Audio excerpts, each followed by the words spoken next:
Assalamualaikum warahmatullahi wabarakatuh. Allahumma anfa'na bima 'allamtana wa 'allimna ma yanfa'una wa zidna ilma. Alhamdulillah kita bertemu kembali dalam pelajaran usul fikih. Yang kita akan pelajari sekarang adalah tentang tahsis. Minggu yang lalu kita pelajari tentang am dalam pengertian lafaz yang dengan sekali ucapan mencakup banyak hal tanpa batas. Kalian hafalkan kaidahnya. Kemudian khos, kebalikannya, yang tidak mencakup dengan satu kali ucapan lebih dari satu. Tidak mencakup lebih dari satu, hanya satu saja. Walaupun makna satu adalah kemungkinannya satu saja, dua saja, atau banyak dalam bilangan tertentu. Itu namanya khos. Sebanyak apapun ketika disebut bilangannya berarti khos, khusus. Atau nama tertentu. Itu adalah khos. Kemudian seperti kenyataannya bahwa am itu tidak sama sekali tanpa batas. Walaupun am itu tanpa batas pada asalnya. Tapi ternyata kenyataannya am itu ada batasnya juga. Bahkan ada am yang sengaja diberi batas, namanya tahsis. Tahsis itu mengeluarkan sebagian yang ditunjukkan oleh am. Berarti membatasi, menyempitkan makna am yang tanpa batas. Lahirlah kaidah tahsis, mengeluarkan, mengecualikan sebagian yang ada di am yang tanpa batas sebenarnya dibatasi, diberi penyempitan hal yang dibatasi. Apa yang dimaksud? Itu namanya tahsis. Kemudian tahsis ada dua. Satu al-mukhassis muttasil. Mukhassis muttasil. Sudah kita sampaikan, muttasil artinya tidak berdiri sendiri. Maknanya terkait dengan lafaz yang sebelumnya. Dalam bahasa yang lebih sederhana, mukhassis yang bersambung dengan yang ditahsisnya, mustasna minhu. Yang ditahsis alias yang am namanya mustasnas minhu, di depannya ada yang pentahsisnya. Pentahsis namanya mukhassis. Itu yang bersambung ada 6, kemudian nanti yang terpisah dalam tempat yang lain yang berbeda itu ada 8. Sekarang kita lanjutkan karena yang pertama sudah istisna muttasil. Sekarang kita pada yang kedua. Pentahsis pertama adalah istisna yang menggunakan kata kecuali dengan beberapa syarat yang pernah kita sampaikan. Dan kemudian bagian terakhirnya adalah ketika bahwa apabila ada jumlah yang berkaitan, jumlah yang berkelindan, namanya muta'atifah. Kemudian di ujungnya ada tahsis, ilahnya cuma satu di ujung saja. Maka si ilah itu mengkaitkan dengan yang semuanya. Alal jami, kepada keseluruhan. Tahsis atau pengecualian setelah jumlah yang berjalin berkelindan yang panjang. Maka pengecualian itu untuk ke semua hal yang pernah disampaikan di awal. Dapat kalian perhatikan kembali dalam surat Al-Furqan yang pernah kita baca ayat 68 sampai 70.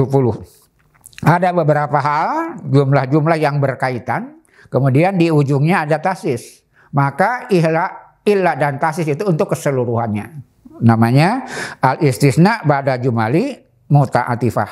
Adanya istisna setelah jumlah yang berjalin, berkelindan, susunan jumlah yang lebih dari satu. Al-istisna ba'da jumali muta'atifah ya'udu ilal jami'. Maka istisna setelah jumlah yang lain berkelindan banyak itu kembali kepada keseluruhan, tidak pada salah satunya. Sebab biasanya kalau kata ada huruf ataf itu untuk yang terdekat. Biasanya begitu dalam pola pemikiran. Kalau ada huruf ataf umpamanya dalam susunan kalimat, dari kemana kembalinya? Apakah domirnya ataupun apanya, kembali yang terdekat. Yang terdekat. Tapi ketika istisna tidak, kembali kemana? Ke keseluruhan. Itu yang dimaksud istisna ba'da jumali muta'atifah ya'udu ila jami. Setelah jumlah yang muta'atifah, maka si istisna kepada keseluruhan, bukan hanya kepada yang terdekat saja. Sekarang nomor 2. Ya, tulis di depan as-syartu syarat.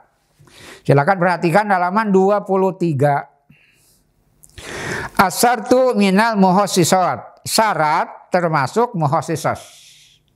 Pentasis. Syarat, ada huruf syarat, nanti akan kita tunjukkan beberapa macam. Maka huruf syarat itu adalah sebagai pentasis. Silakan lihat surat Al-Baqarah 228. A'udzubillahi minasyaitonirrajim. Wa bu'ulatuhunna ahaqqu biraddihinna fi dzalika in aradu islahan. Ai ahaqqu biraddiha fil iddati. Silakan lihat di buku paragraf terakhir halaman 23. Wa bu'ulatuhunna, dan suami-suami mereka atau mantan suami mereka. Ini menceritakan orang atau suami istri yang bercerai. Suami istri yang bercerai, wa bu'ulatuhunna, maka suami yang mencerai itu alias mantan, ahaqqu, paling berhak, lebih berhak, biraddihina, untuk merujuknya, kembali lagi nikah.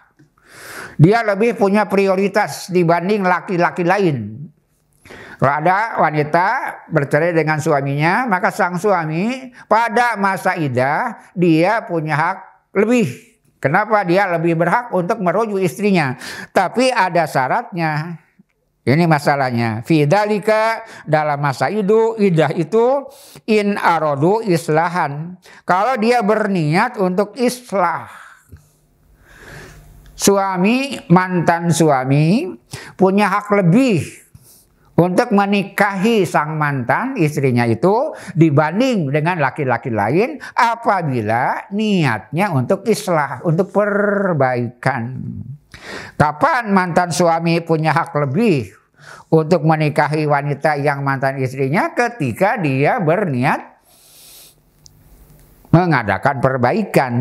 Bisartin, silakan halaman 24, dengan syarat an yurida jauju, si suami bermaksud biraddiha, merujuknya, al-islaha, untuk perbaikan. Kalau niatnya memperbaiki hubungan, maka dia lebih berhak. Wahuwa husnul usrati, yaitu perbaikan hubungan suami istri, wa qiyami bil huquqi ajaujiyati, dan dia berniat untuk memenuhi semua hak-hak dan kewajiban bersuami istri. Boleh jadi ketika cerai ada masalah, maka ketika dia berniat memperbaiki masalah, sang suami yang asal alias mantan lebih berhak untuk menikahi seorang perempuan yang dicerai oleh suaminya dibanding dengan laki-laki lain. Itu apabila niat suami memperbaiki keadaan. Maka kata-kata in aradu itu maksudnya syarat. Syarat termaksud muhassis. Kapan suami lebih berhak menikahi mantan istrinya? Ketika dia berniat untuk mengadakan perbaikan. Berarti kalau tidak, ya tidak. Nah, itu namanya syarat. Silakan berikutnya, asyartu badal jumali. Syarat setelah jumlah. Setelah jumlah yang lebih dari satu. Seperti kasus yang sebelumnya. Ada susunan kata, susunan kalimat atau jumlah yang lebih dari satu. Kemudian ada syarat di ujung. Syaratnya cuma satu. Huruf syaratnya hanya satu. Maka si syarat itu berlaku untuk keseluruhan yang pernah disebut sebelumnya. Itu yang dimaksud as-sifatu ba'da jumali ta'udu ilal jami'.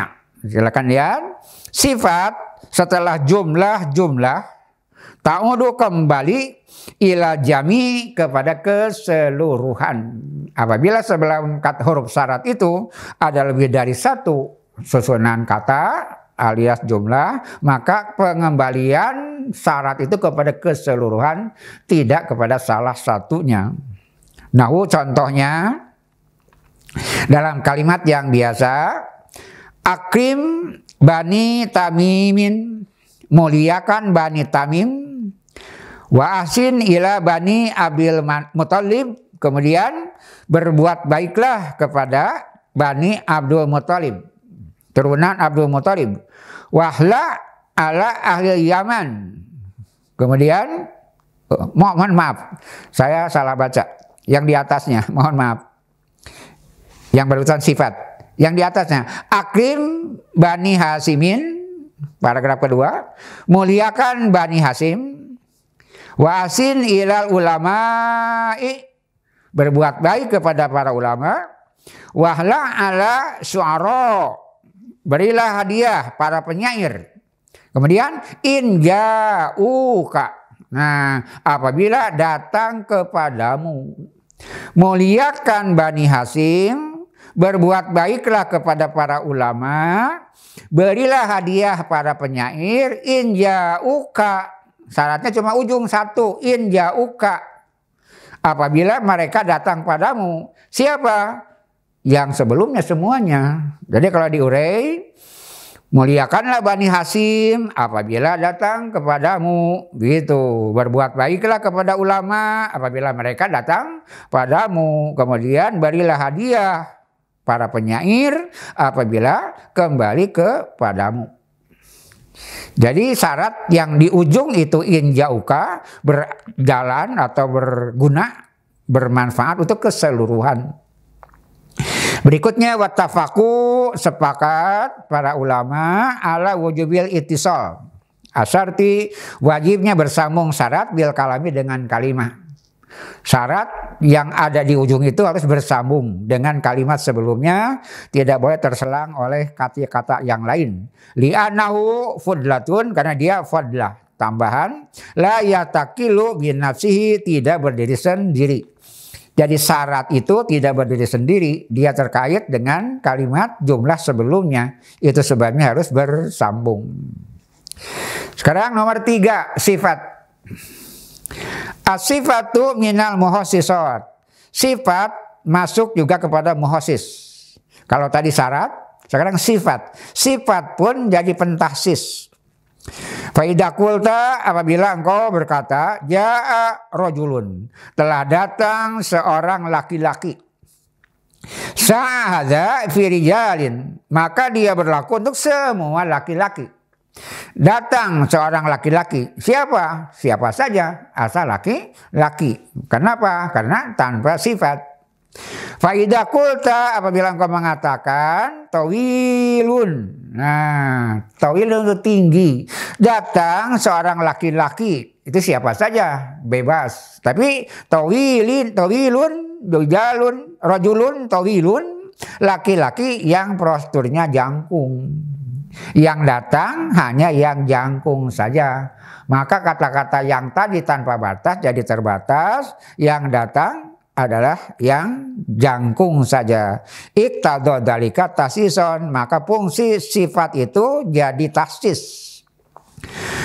Fala tazalu tazidu wasfan yajdadul mausufu ihtisasan. Maka senantiasa selama bertambahnya sifat, maka bertambah khusus sesuatu. Sesuatu bertambah khusus ketika sifatnya ditambah. Dengan satu sifat dia terbatas, dengan 2 sifat dia makin terbatas, dengan 3 sifat dia semakin terbatas. Sehingga para ulama mengatakan wa kullama kasural wasfu qallal mausufu. Setiap kali bertambah sifat, semakin sedikit yang disifati, semakin spesifik. Ketika sifatnya lebih dari 1, semakin banyak sifatnya, semakin terbatas yang disifatinya. Qala ta'ala fi kafaratil qatli, berkata, bersabda Allah Subhanahu wa taala tentang kifarat pembunuhan. Wa man qatala mu'minan khata'an, barang siapa membunuh seorang mukmin dengan tidak sengaja, keliru, tidak sengaja, fatahriru raqabatin mu'minatin, hendaklah dia membebaskan hamba sahaya yang mukmin. Kata hamba sahaya itu umum, tapi dengan mukminatin jadi terbatas. Hanya membebaskan nafasa yang mukmin saja, dalam artian tidak boleh membebaskan nafasa yang tidak mukmin. Untuk apa? Untuk kifarat membunuh dengan tidak sengaja.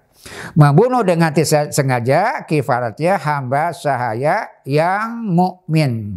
Kemudian wadiyatun musallamatun, dan diat denda santunan yang diserahkan ila ahlihi kepada keluarganya. Kita paham bahwa membunuh itu ada membunuh sengaja, maka hukumnya apa? Kisos. Dia harus dibunuh, kisos, dibunuh lagi. Kecuali kalau keluarganya ridho untuk memberi ruang kepada diat dengan santunan yang tadi. Tapi kalau membunuh tidak sengaja, dia tidak diancam kisos, langsung perintahnya adalah diat, membayar kifarat apa? Pertama, membebaskan hamba sahaya yang mukmin, berarti tidak boleh yang tidak mukmin alias non muslim. Kedua, dia membayar diat, santunan untuk keluarga si mayit. Kemudian asifatu ba'da jumali. Seperti yang di sebelumnya, syarat tadi setelah jumlah, sekarang sifat pun sama. Sehingga tadi saya salah baca contohnya, sama, sejenis, bahkan mirip. Asifatu ba'da jumali ta'udu ilal jami. Sifat setelah jumlah-jumlah yang lebih dari satu, maksudnya ta'udu ilal jami, kepada keseluruhan, kembalinya kepada keseluruhan. Ada jumlah dengan sifatnya, ada jumlah tanpa sifatnya, ada jumlah tanpa sifatnya, ada jumlah tanpa sifatnya, kemudian ada sifat di ujung. Maka si sifat itu untuk keseluruhan, bukan untuk yang paling dekat, tapi untuk keseluruhan. Silakan lihat contohnya. Nahu akrim bani tamimin, muliakan Bani Tamim. Wa asin ila Bani Abi Muthalibi, berbuat baiklah kepada Bani Abdul Muthalib, anak cucu Abdul Muthalib. Wahla ala ahli Yaman, kemudian berilah hadiah kepada penduduk Yaman. Al ulama a. Nah, sifatnya cuma satu, al ulama a. Al-ulama'i maksudnya, al-ulama'i, karena atafnya kepada yang majur. Silahkan kita baca lagi. Akrim Bani Tamimin wa asin ila Bani Abil Manaf Muthalibi wahla ala al-Yaman al-ulama'i. Itu sifat ulama yang berilmu. Jadi siapa yang dimaksud yang berilmu? Tiga rangkaian sebelumnya. Jadi kalau diurai, muliakanlah Bani Tamim yang ulama, berbuat baiklah kepada Bani Abdul Muthalib yang ulama, kemudian berilah hadiah kepada penduduk Yaman yang ulama. Jadi kalau diurai, akrim Bani Tamimin al ulama'a, begitu ya. Kemudian asin ila Bani Abil Mana Muthalibi al ulama'i wahla ala ahli Yamani al ulama'i. Yang pertama akrim Bani Tamimin al ulama'a karena maf'ul bih. Kemudian wa asin ila Bani Abil Muthalibi al ulama'i karena ada ila sebelumnya. Wahla ala ahli Yamani al ulama'i. Wa nahwu, contoh yang lain, waqaftu ala auladi usitu li ikhwani al-alimin. Seseorang berkata, aku wakafkan ini kepada anak-anakku, aku wasiatkan kepada saudara-saudaraku al-alimin, yang berilmu, yang cerdas, yang pintar. Nah, yang dimaksud adalah anak-anak yang cerdas, berilmu, dan saudara-saudara yang cerdas dan berilmu. Ada satu sifat di akhir, sebelumnya ada jumlah yang belum ada sifatnya. Maka sifat ini menjadi pembatas untuk kalimat yang sebelumnya, apabila di belakangnya ada lebih dari satu.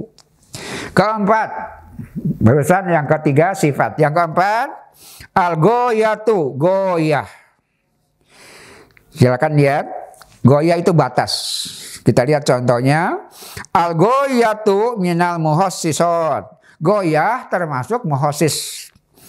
Wahia nihayatu syai'i al-muqtadiyati disubutil hukmi. Apa goyah itu? Ujung sesuatu yang mesti terkena hukum. Ujung sesuatu yang semestinya terkena hukum. Namanya goyah. Qablaha sebelumnya. Wantifa'uhu ba'daha dan menidakkan sesudahnya. Memastikan hukum sebelumnya, menidakkan hukum setelahnya. Namanya goyah. Ujung sesuatu yang dituntut untuk menetapkan hukum sebelumnya dan menidakkan sesudahnya, namanya goyah, batas. Silakan contohnya. Wala taqrabuhunna hatta yathurna.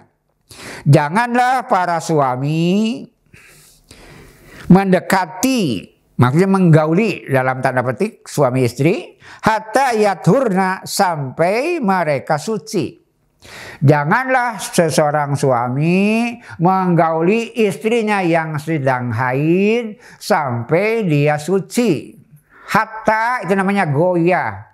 Jadi batas sebelumnya terkena hukum, sesudahnya tidak terkena hukum, namanya goyah. Menetapkan hukum yang sebelumnya, menidakkan yang sesudahnya. Seorang suami haram menggauli istrinya sebelum suci, halal sesudah suci. Begitu. Batas itu membatasi itu. Seorang suami haram menggauli istrinya yang sedang haid sebelum suci, sehingga suci. Ketika belum suci haram, sesudah suci halal. Itu namanya goyah. Lafadznya apa? Hatta. Hatta adalah isim yang berfungsi sebagai goyah. Bisa pakai hatta, bisa pakai ila. Ila dan hatta adalah goyah. Yang kelima, badal ba'di. Dulu kita mengenalnya badal, sekarang sebutnya badal ba'di. Kenapa? Karena badal ba'di minal kuli. Badal itu menunjukkan sebagian setelah keseluruhan. Menyebut sesuatu yang sama sebagian dari keseluruhan. Namanya badal ba'di minal kuli. Itu minal muhassisat, termasuk muhassis juga. Contohnya nahu qaulihi ta'ala, seperti firman Allah Ta'ala, walillahi ala nasi hijul baiti manis tato'a ilaihi sabila. Manis tato'a ilaihi sabila. Walillahi, dan karena Allah, ala nasi wajib bagi manusia, hijul baiti beribadah haji ke Baitullah. Manis tato'a, siapa yang manusia yang wajib ibadah haji? Manis tato'a ilaihi sabila, yang punya kemampuan untuk pergi ke sana, punya kemampuan di perjalanan. Itu namanya badal. Kenapa? Anas menunjukkan manusia, man juga manusia. Maka ketika yang pertama disebut itu tidak ada batasnya, semua manusia wajib haji. Kemudian di belakangnya ada badal ba'dinya, apa? Manusia yang punya kemampuan, punya manusia yang punya istita'ah dalam ibadah haji. Yang dimaksud tentu saja ongkos perjalanan, kesehatan dan lain sebagainya. Pada awalnya yang disebut siapa? Manusia. Tadi kita katakan ternyata tidak selamanya umum. Nah, kemudian dibatasi dengan apa? Dengan badal.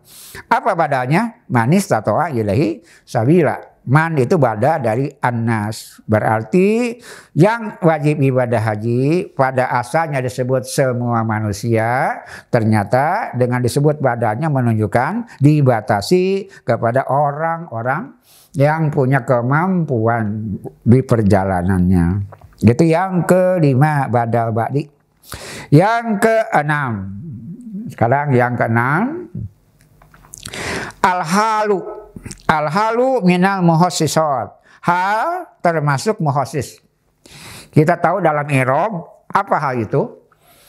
Isim nasab yang disebut untuk menggambarkan keadaan fa'il atau maf'ul ketika terjadi peristiwa. ketika terjadi perbuatan.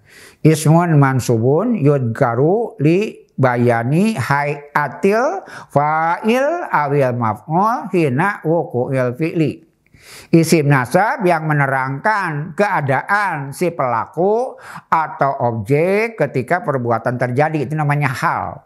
Hal itu bisa jadi muhosis. Silakan lihat. Wa huwa fil makna kasifat. Secara usul fikih berbeda dengan tinjauan nahwiyah. Hal dengan sifat berbeda.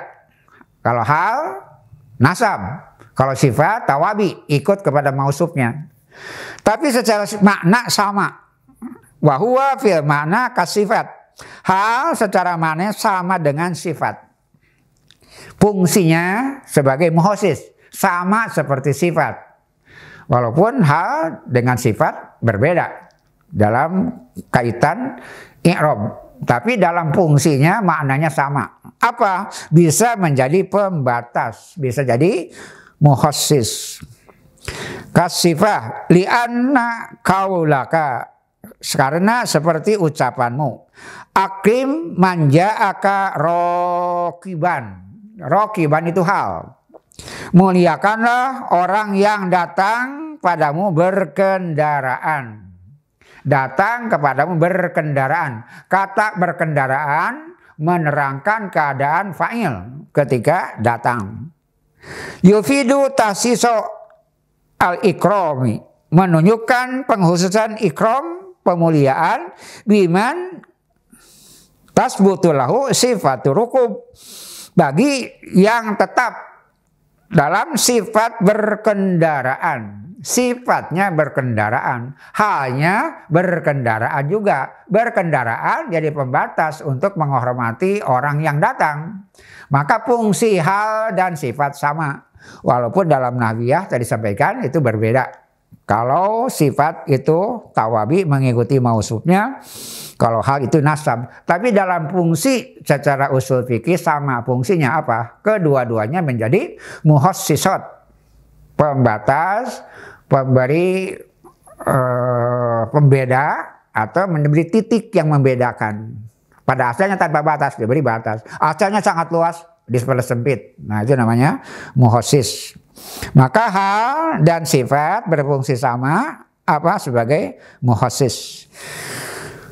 Dalam Al-Quran, qala azza wa jalla, bersabda Allah subhanahu wa ta'ala azza wa jalla, la taqrabus sholata, janganlah kalian mendekati sholat. Maksudnya melaksanakan sholat. Wa antum sukaro, padahal kalian sedang mabuk. Padahal kalian sedang mabuk, itu hal. Padahal kalian sedang mabuk. Hatta sehingga ta'lamu, kalian mengetahui, memahami, mata kuluna, apa yang kalian ucapkan. Ini surat An-Nisa ayat 43. Harus dicatat dan dipahami bahwa ayat ini turun sebelum khamr diharamkan. Kita tahu dalam tafsir bahwa pengharaman khamr bertahap.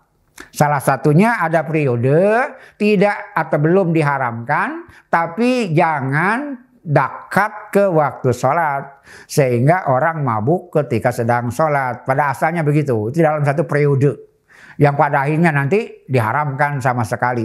Tapi ada periode ketika khamr belum haram karena dia diharamkan secara bertahap. Itu ada di dalam pelajaran tafsir bahwa pengharaman khamr itu bertahap. Maka ayat ini berkaitan pada masa sebelum total diharamkan. Janganlah kalian mendekati sholat, melaksanakan sholat, wa antum sukaro, dan kalian dalam keadaan mabuk. Hatta ta'lamu ma taquluna, sehingga kalian tahu, mengetahui apa yang kalian ucapkan. Karena asbabul nuzulnya ada orang yang sholat, dia dalam keadaan tidak memahami yang dia baca sehingga bacaannya kacau. Itu pada asbabul nuzulnya. Sekali lagi catat oleh kalian, ini ayat diturunkan sebelum khamr diharamkan secara total. Karena pengharaman Homer itu bertahap sampai akhirnya diharamkan sama sekali. Demikian barangkali yang dapat kita bahas hari ini, bahwa kenyataannya yang pada asalnya tanpa batas, dia dibatasi, ada batasnya. Bahkan ada yang diungkapkan, disebutkan batasnya, namanya tahsis. Tahsis ada dua, ada yang muttasil, bersambung antara yang dikecualikan dengan yang mengecualikan bersambung. Mustasna minhu dan istisna bersambung.